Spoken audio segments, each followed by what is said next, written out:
You're going to have to put your thinking caps on. I know. Tim's grimacing. It's Tuesday, though. I waited until Tuesday. I didn't want to do this on a Monday. I waited until Tuesday. We're about to go down the rabbit hole, and it involves the Mueller investigation. Okay? I want you to understand that you need to pay very close attention to some of the stuff that I'm going to tell you. This is importante. Washington Times. President Trump's former attorney says that there are reports that retired Lieutenant General Michael Flynn referred to his own wiretap when he was interviewed by 2 FBI agents in 2017. If the information from attorney John Dowd is correct, it would add to the body of evidence that Mr. Flynn was not deceptive because he knew the FBI knew everything that he had said. He pled guilty last December to one charge of providing false information to the agents and is awaiting sentencing. Since then, the air of mystery has surrounded his plea deal. Fired FBI Director James Comey has told 2 congressional committees that agents did not believe that Mr. Flynn purposely misled them when he denied talking about 2 topics with former Russian Ambassador Sergei Kislyak, Obama-ordered sanctions, and a pending United Nations vote. He had, in fact, discussed those 2 issues. Mr. Comey, on a book tour for his book, denied that he ever made those statements, prompting Republicans to release his closed-door remarks from last year.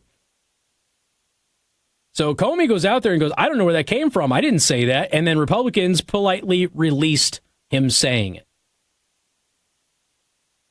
But remember, it's leadership with integrity, Producer Tim. Ethical leadership. This is a guy who's giving lectures on ethical leadership. Mr. Dowd referred to reports in a letter to the editor on Monday in the Wall Street Journal. He told the Washington Times that he heard the information while defending Mr. Trump and special counsel Robert Mueller's probe into Russian election interference. Congress needs the FBI 302 report of Flynn interview. That's what Mr. Dowd wrote. There are reports that General Flynn referred to the FISA wiretap of Ambassador Sergei Kislyak's conversation at the outset of the FBI interview. If those reports are true, his reference to the complete and accurate wiretap precludes any charge of a false statement. FISA and Foreign Intelligence Surveillance Act, under which it is assured that the FBI maintained a wiretap on Mr. Kislyak as the agent of a foreign country. Mr. Dowd said that the district court judge should never have accepted the plea obtained by Mr. Mueller. The Flynn plea on December 1st of 2017 was imprudent, I guess that's how you say it. I didn't see that word, and should not have been accepted in the court. He basically said that the plea to 18 U.S.C. 1001, false statement to the FBI, has 2 elements. 1, that it be false, and 2, that it be material to the inquiry. The Mueller investigation concerned possible collusion with Russia during the 2016 election campaign and ended November 8, 2016. The question and answers of the Flynn FBI interview occurred on December 2016 and involved conversations with the Russian ambassador in December 2016 after the election campaign and are thus immaterial to the stated inquiry of collusion during the 2016 campaign. So this is, again, interesting. Now, I know that Sean Hannity has kind of touched on this a little bit, but here is the reason that we are bringing this up. So the Senate wants transcripts of the wiretaps that the FBI had of Kislyak and Flynn, because they want to know specifically if Flynn referenced the wiretap, then Flynn knew that Kislyak was being wiretapped. Flynn knew that they knew everything that he had said, and therefore it would be impossible for Flynn to have lied. And you also have the FBI on more than one occasion saying that Flynn did not mislead us. Okay. Now we have Robert Mueller, who may have a conflict here. And this conflict, according to The Hill, goes directly to a Russian oligarch. Special counsel Robert Mueller has withstood relentless political attacks, many distorting his record of distinguished government service. But there's one episode even Mueller's former law enforcement comrades and independent ethicists acknowledge raises legitimate legal issues and a possible conflict of interest in his overseeing the Russia election probe. In 2009, when Mueller ran the FBI, poorly, by the way, the Bureau asked Russian oligarch Oleg Deripaska to spend millions of his own dollars funding an FBI-supervised operation to rescue a retired FBI agent, Robert Levinson, captured in Iran while working for the CIA in 2007. So in 2009, Robert Mueller, who is the director of the FBI at the time, goes to a Russian oligarch, Oleg Deripaska, and says, spend your own money, millions of dollars of it, and help us get a former FBI agent out of Iran who is imprisoned in Iran while he's working for the CIA. Now, why is this important? Well, Deripaska, his name has come up in Mueller's current investigation and was recently sanctioned by the Trump administration. The Levinson mission is confirmed by more than a dozen participants inside and outside of the FBI, including the Russian oligarch's own lawyer. The Levinson family also confirmed it. The Russian oligarch confirmed it. And a retired agent who actually supervised the case confirmed it. Mueller was kept apprised of the operation, according to officials. Now, some aspects of the oligarch's help were chronicled in a 2016 book by reporter Barry Meyer. Sources provide extensive new information about his role. They said that the FBI agents courted Deripaska in 2009 in a series of secret hotel meetings in Paris, Vienna, Budapest, Hungary, and Washington. Agents then persuaded the aluminum industry magnate to underwrite the mission. The Russian billionaire insisted the operation neither involve nor harm his homeland. We knew that he was paying for his team helping us, and that probably ran into the millions. That's according to a U.S. official with the operation. One agent who helped court the oligarch was one, you might have heard this guy's name, Producer Tim, was one Andrew McCabe. Oh, boy. The recently fired FBI deputy director who played a seminal role starting the Trump-Russia case. So the Russian oligarch's lawyer said the Russian ultimately spent $25 million assembling a private search and rescue team that worked with Iranian contacts under the FBI's watchful eye.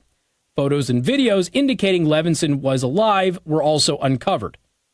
Then, in the fall of 2010, something very interesting happened. I'm going to tell you about that next, coming up on News Talk 95.3, Michiana's news channel. KC Hendrickson, News Talk 95.3, Michiana's news channel. Your breaking news and weather station.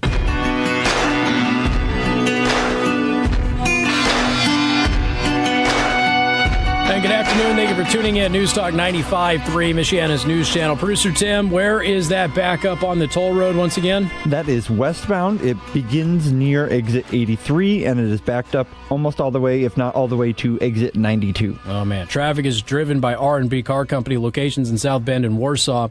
R&B Car Company are your used car experts. So we're talking about a deal that happened in 2009. There is a big conflict of interest with Bob Mueller, Robert Mueller, the guy who is heading the Trump-Russia collusion investigation, although he doesn't appear to be investigating collusion anymore. You see, when he was head of the FBI, they approached a Russian oligarch in 2009, and they asked the Russian oligarch to bankroll a rescue mission in Iran of an American who used to be an FBI agent who now worked for the CIA, got caught in Iran and was imprisoned. So they went to this Russian guy and said, can you privately bankroll our operation to get our guy back? This Russian oligarch, who apparently hates America, said, I have one condition: no operation can hurt my homeland, meaning Russia. And he put $25 million of his own money into a rescue plan to get this American back from Iran. So then in 2010, the operation actually secured an offer to free Levinson, the American prisoner. The deal was scuttled, however, when the State Department became uncomfortable with Iran's terms. Who was the Secretary of State and running the State Department in 2009?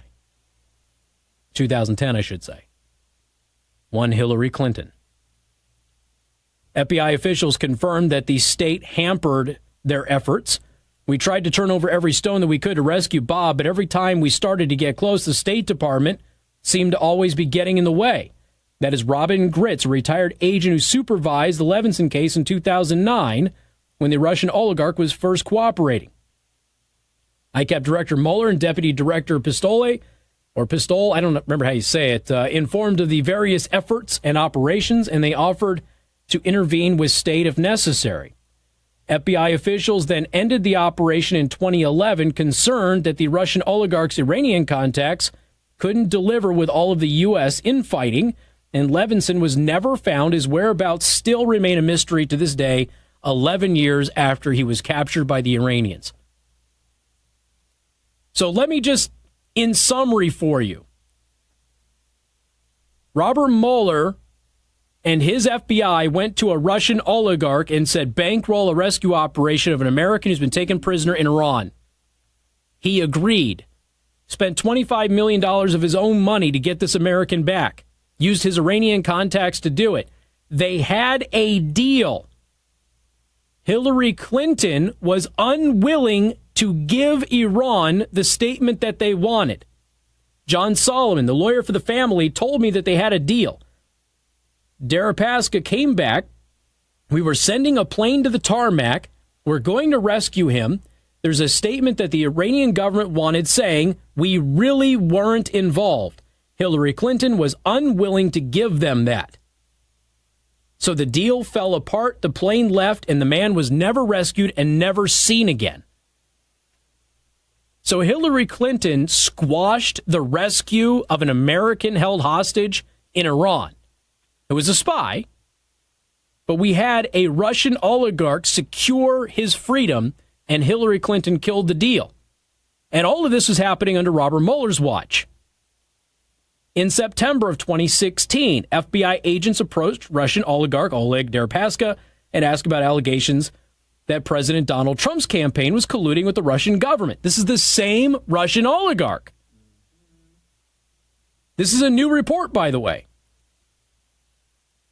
Deripaska, who was at his apartment in New York City for the interview, waved the three agents off of the collusion theory, saying that there was no coordination between the Trump team and the Kremlin. The agents, one of whom Deripaska knew from a previous FBI case, said that they believe former Trump campaign chairman Paul Manafort was involved in the conspiracy, an allegation made in the infamous Steele dossier. Deripaska laughed out loud, but realized, despite this, that they were serious. Adam Waldman, former lawyer for Deripaska, told The Hill all of this. So he told them, in his informed opinion, that the idea that they were proposing was false. You are trying to create something out of nothing, he told the agents, according to the lawyer. Well, this is interesting.